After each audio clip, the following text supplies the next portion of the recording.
You're going to Hollywood! This is fun for us because you are right down the street, basically, from us in McKinney.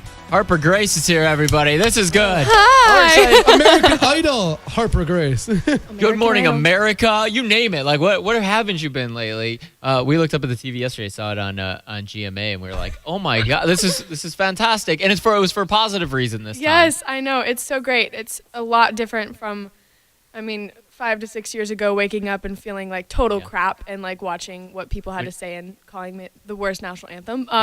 But being able to wake up and people are actually saying positive things this time. So to catch people up on who Harper Grace is, she tried out for American Idol and went completely viral from her amazing audition and her amazing story. She had this great redemption story. And when she was 11 years old, she did the national anthem at FC Dallas, and it didn't go too well. Not at all. And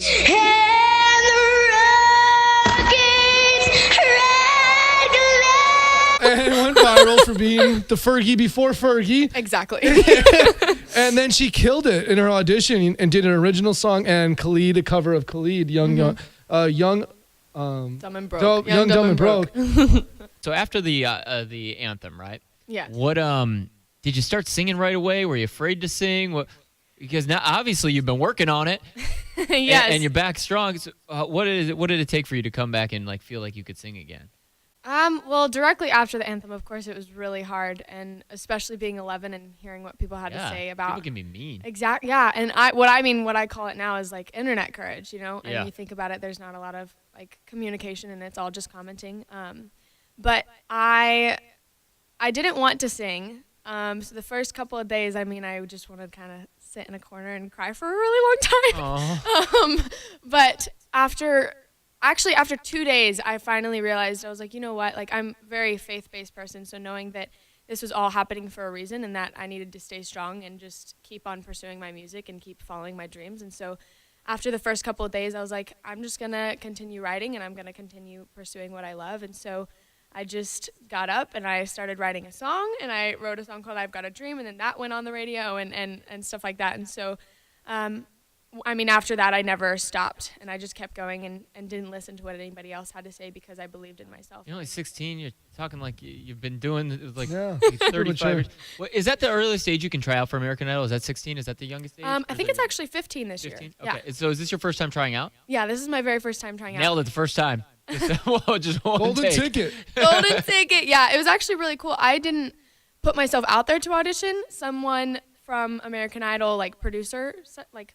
Really? Yeah, she reached out to me. People always wonder. So it's only one producer's round, and then you're in front of Katy Perry, Luke Bryan, and Lionel Richie? There's a lot more rounds. It's okay. I guess it was different for me, which I don't want to skip a little bit. Yeah. Yeah, I don't know how in the world that even happened. Like, I probably should have gone through everything, but I honestly think it's just like, favor. But yeah, so apparently I think there's like at least 5 producer rounds that you do until you get to the one that I went to So first. walk me through that. You're about to go. You find out you're going to judges round. You're going to go in front of Katy Perry, Lionel Richie, Luke Bryan. This is going to be your TV moment since your last TV moment. What do you think? Well, you're walking in there, like, you got to be nervous. It's funny because I never get nervous, but so I had showed up the day, like the audition day in Nashville at like 7:00, and I didn't audition until like at least 9:30 p.m. And so I was there all day waiting. So right when I got in line, like I was doing interviews and stuff like that and confessionals and different stuff. I saw you got interviewed by Seacrest. Did he come up to you, or do you how did that happen? So he came up to me and they like sat him down and they were talking about the anthem and stuff like that. They had you pinpointed pinpointed through this whole whole thing. thing. He was like, "Where's Harper Grace?" Yeah. That's crazy that Ryan Seacrest is walking through and looking for you. Yeah, that's what I thought. I was like, oh my gosh, there he is. Did you make any like friends? Yeah, some of my I think are gonna be lifelong friends. I've Really? made through this process. Yeah, it's really awesome. Why did you choose Young, Dumb, and Broke? Well, that was I actually sang 3 songs, so they didn't show the third one. Okay. My first one was my original. So you and started then- with the original. Yeah, I started with my original song. That's a gutsy move, I feel Yeah. like, right? Yeah, so I chose to do that just because I thought to myself, whether or not I make it or not, I want to go in and come out original and always be true to who I am love that. as an artist. And so I decided to do Yard Sale. And then the reason why I did Young, Dumb, and Broke is because the producer that had found me, that was one of her favorite songs on my Instagram and one of her favorite that I covered. And so I chose that one. And then I actually sang Wake Me Up by Avicii because Katie had asked me that she wants to hear a belting song. And so I had to sing 3 songs. Cool. But Luke and Lionel were already all about me after my first one. And of course, they're not going to show the whole thing because it was a long a while. But yeah, so then Katie had asked for a belting song, and so I changed the key and did it like much higher than the original, and I sang 2 words, and then that's when Katie was like, "Okay, never mind, I don't need you to like sing really? anymore." So Katy Perry was on the fence. So like, were they arguing, or what was the discussion with Katy Perry? No, Other than I just want to hear a belting song, was she kind of like, I don't know? No, she really I think they all really liked me, and there was never like an argument or like them saying no or anything.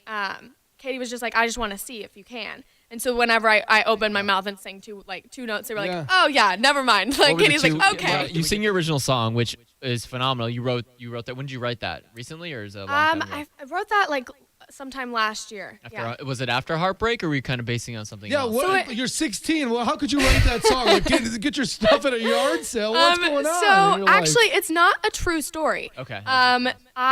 Whenever I write music, sometimes I do write based on true emotions and stuff like that. But sometimes, I people watch all the time, and I overhear people's conversations on purpose. So if I'm at Starbucks sitting down, I'll casually listen to other people, which is not mean, I guess. Luke looks like he loved the song, and you had to have seen his face while you were singing it, right? Oh my goodness, yes. So he clearly loved it. I love Luke Bryan, and I love Katy Perry and Lionel Richie, but Luke Bryan, I have always loved ever since I was a little girl. His dance moves, come on. He's got the tightest jeans in music, you know? Very true. Calm down there. Mom's in the room. Calm down. Sorry, everybody.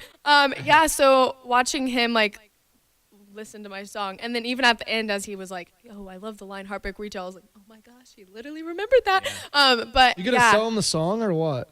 I know, I'm like, Luke Bryan, you wanted to sing it. Did they talk about that? Did he say anything about the song? Because it looked like he was like, "I'm gonna buy this song." Yeah, this is a song. So he had said right after I was finished, he was like, "That because of course they didn't play it all, but they showed the part where he did say, 'Oh my gosh, that line Heartbreak Retail,' and then was just kind of talking about the melodies, the chorus, that's really crazy that you're 16 and you can write like that." And I was like, "Oh well, okay, thank you." And then Lionel even said that melody and the Heartbreak Retail line and all this stuff, and Katie really liked it too. But hearing what they had to say about my song was a huge honor. Just knowing that they're legends themselves and can write crazy, awesome songs, and that they liked my song, I was like, okay, well at least I'm writing and doing something right. So that's good to hear. But yeah. You put American Idol on your vision board. What else is on the vision board so we know what else is coming in your life? Be on the Ellen Show because that Ellen would be amazing. Gotta tweet at I've Ellen. always been a huge fan of her. Tweet at Ellen. Did you see my audition, Ellen? Yeah. I tried hashtagging her on my Instagram, but she hasn't seen it yet. So everyone else, go comment Ellen. There we go.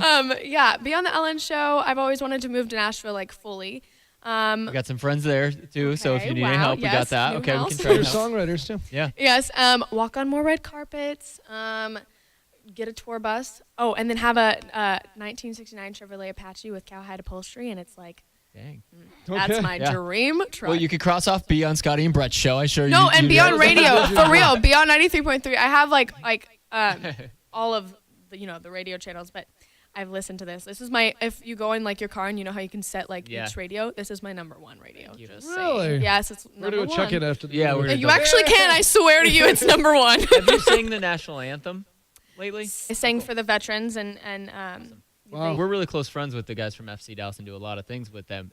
You probably can you? Working around working around American Idol, if they let you do it, would you go back and sing at the FC Dallas game? People have asked me this too, even before they tweeted me, and I think I'd have to think about it, and then I'd have to think about it, but possibly, if I knew that it was going to be I wouldn't be there just cheering you on. I just want I just want to get a better redemption anthem. That might be cool.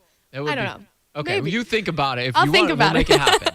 Oh, thank you. We can make that happen. That's the one thing. We can't make a lot of things happen. We can make that happen. Awesome. Yes. Okay. I'll think about it, maybe. I love it. Well, as long as you're not too busy with American Idol. Oh, very true. Well, we're really excited for you. Thank you. We're happy. I think you got the right mindset. Looks like Mom did a good job raising you. She's pretty great. I love her. Mom's deserves some credit there, too. And we're excited. I know you can't tell us anything more that happens, but we'll be watching. Thank you guys so much. You got to promise to come back. Yes, promise to come back? I promise. Okay. If you guys will have me back, All right. that'd be You're awesome. going to Hollywood!